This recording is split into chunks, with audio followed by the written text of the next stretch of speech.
Shout out mga ka-idol, no? So naa si pobre mga kalre sa Davao City.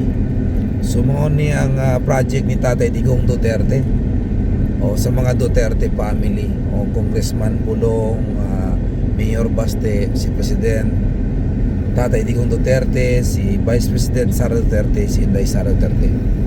Asa ang giingon nila nga kurakot, ha? Tanawa pagkanindot kaayo ana. Oh, sus ma-appreciate yun na nimo. Kabalo mo, kani mga tao sometimes we have to appreciate kung say atong nakita. Grabe pagkanindot kayo mga ka-idol. Oh, tanawa na.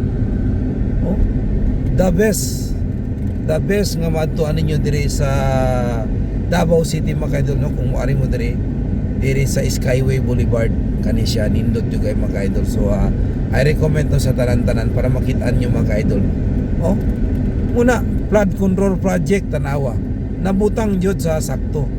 Oh, nabutang jud ang budget mao nga inana kanindot siya mga ka-idol. So nindot kay mga ka-idol.